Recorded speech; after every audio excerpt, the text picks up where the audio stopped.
Assalamualaikum. Pada kesempatan kali ini, saya Siti Kartika Ekasari akan membahas mengenai bahaya dan solusi kenaikan berat badan berlebih pada pasien hemodialisa atau yang dikenal dengan cuci darah. Apa sih yang dimaksud dengan berat badan kering pada pasien cuci darah? Berat badan kering adalah berat badan ideal pasca dialisis setelah semua kelebihan cairan dibuang. Nah, masalah utama pada pasien cuci darah adalah kenaikan berat badan berlebih di antara waktu dialisis. Padahal, kenaikan berat badan di antara waktu dialisis yang dapat ditoleransi oleh tubuh adalah tidak lebih dari 3% dari berat badan kering. Selanjutnya, bagaimana cara pengukuran berat badan kering? Tentu saja harus berdasarkan hasil pemeriksaan oleh perawat, dokter, dan ahli gizi. Lalu berat badan pasien harus diukur secara rutin dengan menimbang berat badan sebelum dan sesudah dialisis. Berat badan kering tiap pasien dapat ditetapkan berdasarkan trial and error dan secara ideal dapat dievaluasi tiap 2 minggu sekali.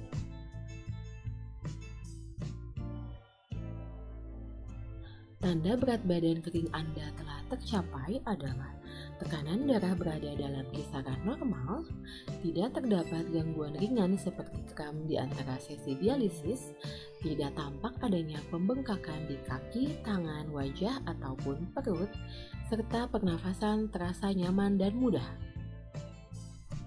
Apa sih bahaya air berlebih dalam tubuh? Kelebihan cairan pada pasien cuci darah dapat menyebabkan edema, yaitu penumpukan cairan di tangan, kaki, wajah. Hal ini terjadi karena berkurangnya tekanan osmotik plasma dan retensi natrium serta air, atau asites, yaitu penumpukan cairan di rongga perut, yang menyebabkan kenaikan berat badan berlebih pada pasien cuci darah. Berikut komplikasi yang terjadi akibat kelebihan cairan. Yang pertama, hipertensi yang sulit dikendalikan dengan obat. Yang kedua, edema pulmonal akut, di mana pada paru-paru pasien terdapat cairan yang menyebabkan sesak napas berat. Yang ketiga, gagal jantung kongestif yang dapat menyebabkan kematian. Jadi, bagaimana cara membatasi cairan pada pasien cuci darah? Yang pertama dilakukan dengan diet cairan. Diet cairan adalah pembatasan asupan cairan pada pasien cuci darah untuk mencegah penambahan berat badan. Cara untuk membatasi asupan cairan adalah asupan cairan yang dianjurkan hanya 500 cc ditambah jumlah keluaran urin selama 1 kali 24 jam. Asupan cairan hanya 500 cc bila tidak terdapat pengeluaran urin.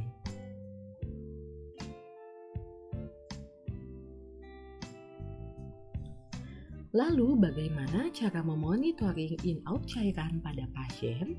Dilakukan dengan pemantauan status hidrasi pada pasien, meliputi pemantauan intake-output cairan selama 24 jam, menggunakan chart intake-output cairan yang dapat dilihat sebagai berikut.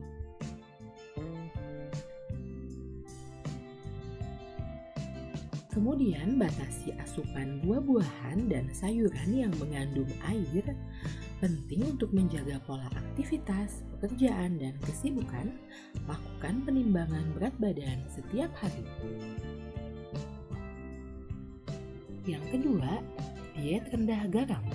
Jumlah garam yang dianjurkan hanya sebanyak 5-6 gram per hari atau sekitar 1 sendok teh per hari. Kemudian batasi makanan yang mengandung natrium tinggi seperti roti, biskuit, crackers, kue, makanan yang diawetkan, makanan minuman dalam kemasan, makanan minuman dalam kaleng, makanan minuman siap saji, penyedap rasa, saus kecap. Yang ketiga, menurunkan rasa haus.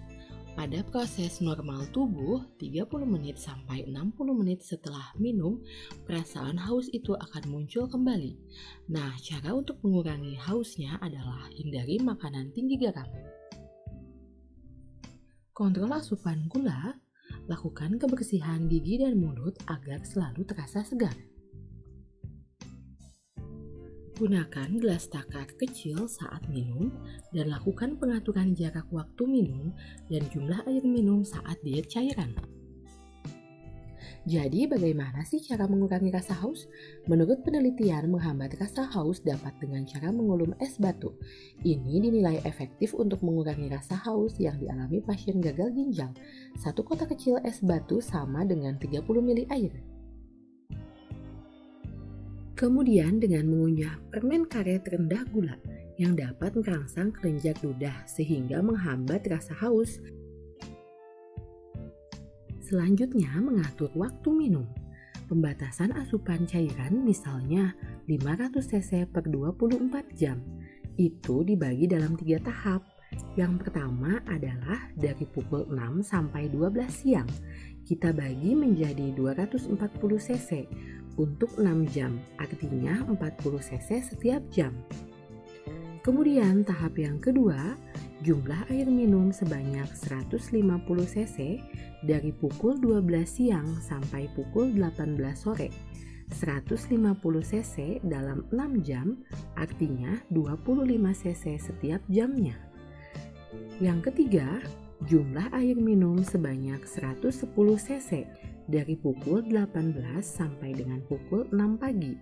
110 cc terbagi dalam 12 jam, artinya 9 cc setiap jam. Itu adalah tips bagaimana cara membatasi cairan untuk pasien cuci darah. Sekian pemaparan dari saya, semoga bermanfaat. Wassalamualaikum warahmatullahi wabarakatuh.